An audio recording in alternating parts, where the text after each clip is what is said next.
Good morning, I'm Gary Metro. I'm the editor of the Southern Illinoisan. This is a meeting of the Southern Illinoisan Editorial Board with a candidate for mayor of Marion who is quite well known. I'll let him introduce himself. My name is Robert L. Butler. I'm mayor of the city of Marion, and I'm running for re-election to that office. And Bob Williams, publisher of the Southern Illinoisan. Stephen Rickrell, reporter. Okay, Mayor, we've talked to other candidates for mayor in Carbondale and also in Marion, and the way we've proceeded is we've allowed the candidates to give us their campaign pitch, and then we'll ask you questions as you go along, and probably at the end we'll have some of our own. Sounds good. Okay. Okay.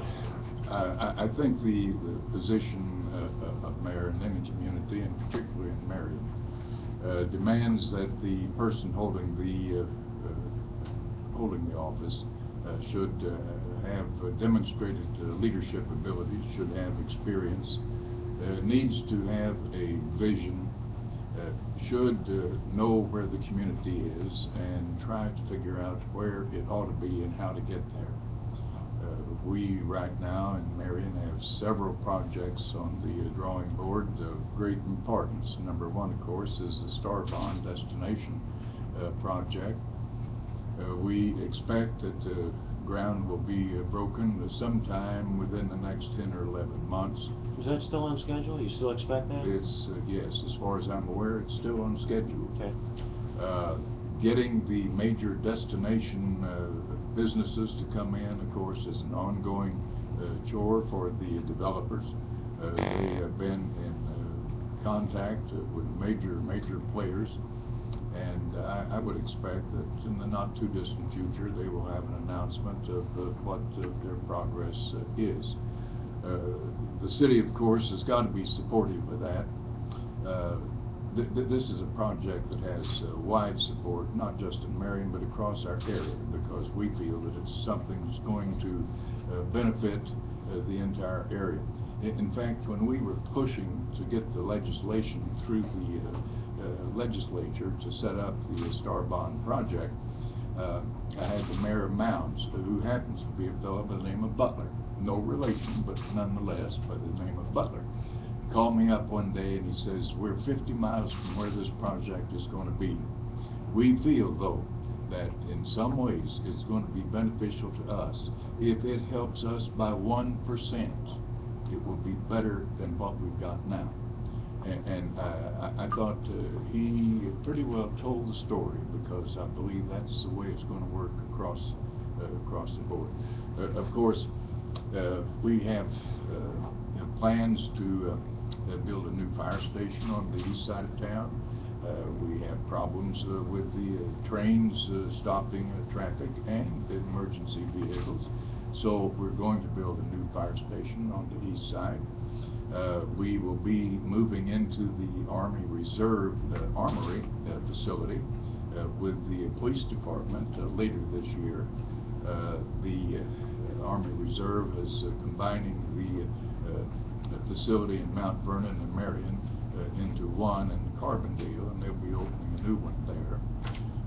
And as soon as they move out of the Marion Armory, we will be moving our police department in, and we think this is a great move. It will put the police department more centrally in the community, and be able to provide a broader service. And in that respect, should say that we feel that our police force is a professional force.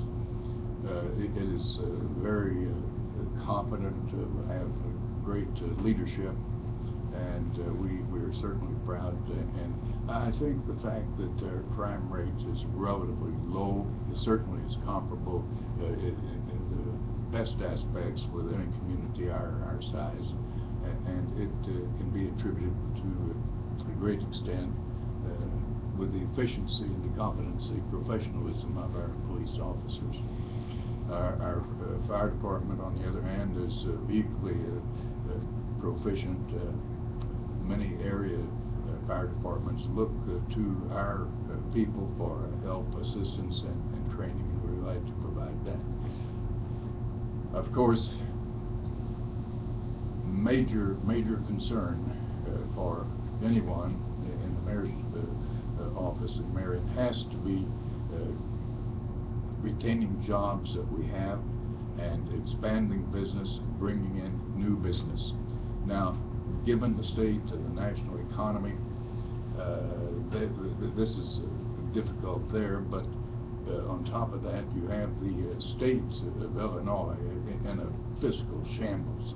And this is not helping, it's not conducive to enticing new business to come to our area.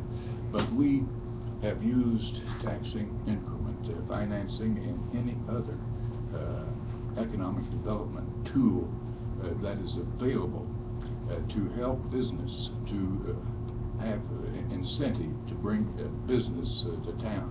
And of course the bottom line is business brings jobs, and we want and have to have jobs for our people.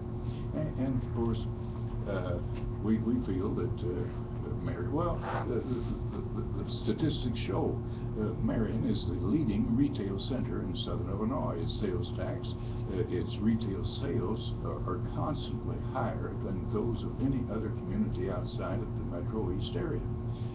So the economy is down, but even so, our retail sales have been able to pretty well remain constant, and that is so important. Other communities have lost 10, 15, even 20% in their retail sales. So, how long do you want me to talk? Well, we can ask you a few questions. Wait. You mentioned tax incremental financing Yeah. in the districts that are created from that. People that are running against you and other people in Marion think that Marion's gone too far with the TIFs and give various explanations of unpaid taxes, et cetera, et cetera. But what's your take on all this? Gee whiz, those people are totally unfamiliar with the TIF and what it has meant to Marion. We established our first TIF district in 1987. We have, in the meantime, probably created an additional 10 or 11. Now, Where was the first one at? well, it was TIF district number 1. It ran along pretty well, Route 13. Okay. And you can just almost track the TIF district by the businesses that are in that area. Mm-hmm. Now, they say we've done too much. Why is it that Marion has been the leader in economic development, in business in our area? One of the principal reasons is TIF districts. Now, how many communities in southern Illinois have had TIF districts? Carbondale's got one small one. Heron has just recently, I think, set up one. Johnson City, I believe, is trying to create one. And one of the reasons is they have seen what TIF has done for Marion. And we know that some people misunderstand TIF. You see, there are always naysayers. Well, it doesn't matter what we have undertaken to do to Marion. There is always somebody that will say it won't work. Butler, you're crazy. Why don't you move to Florida and play a different tune?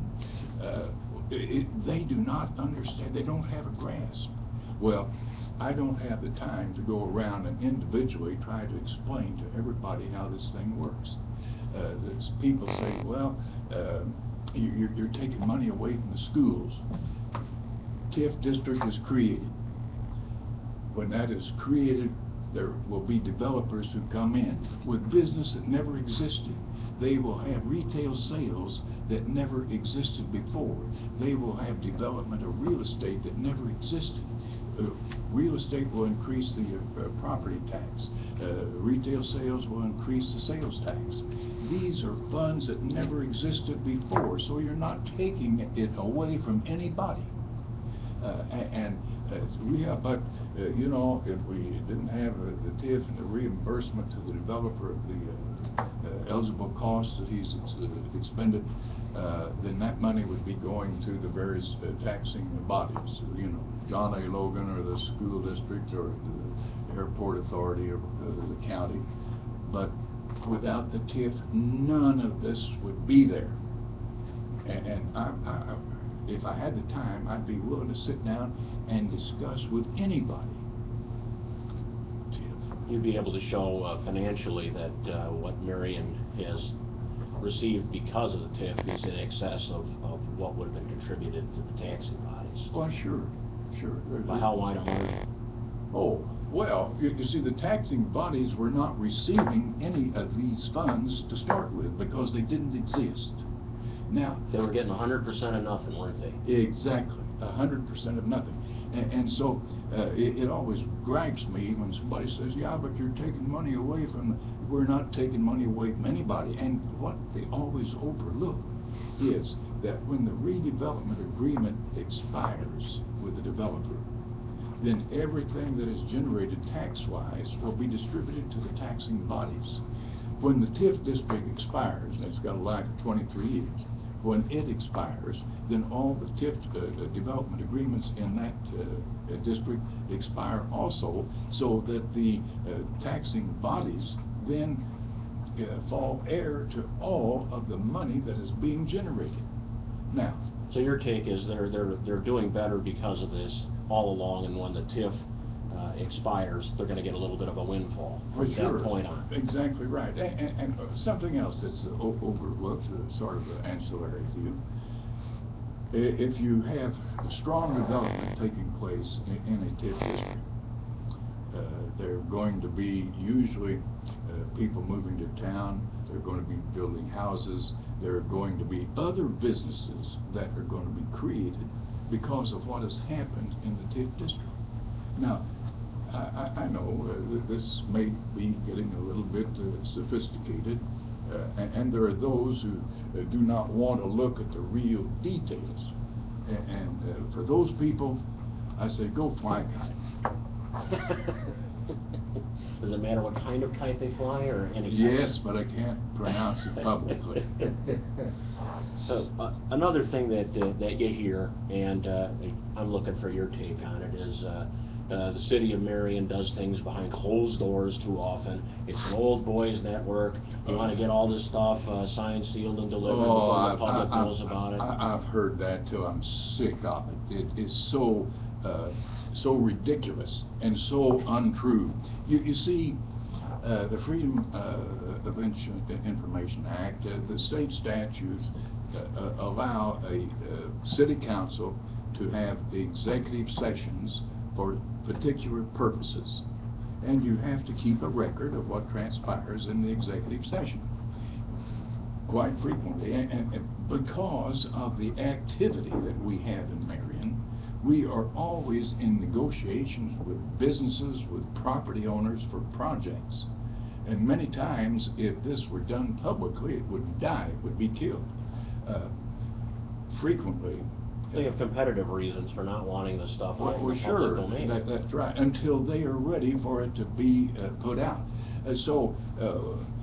When I hear this behind closed doors, that is a bunch of nonsense. We are doing what the law allows us to do for legitimate, sound reasons, you go beyond that.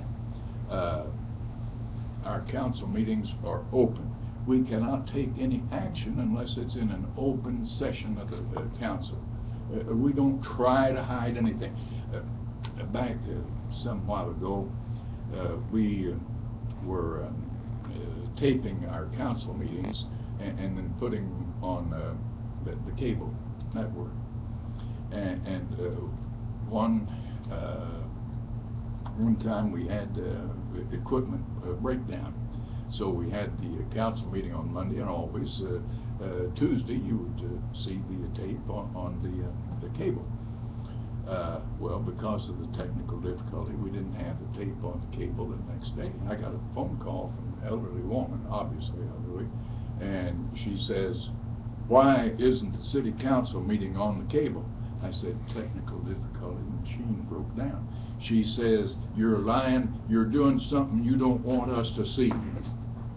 And I'm thinking, we had this council meeting, the media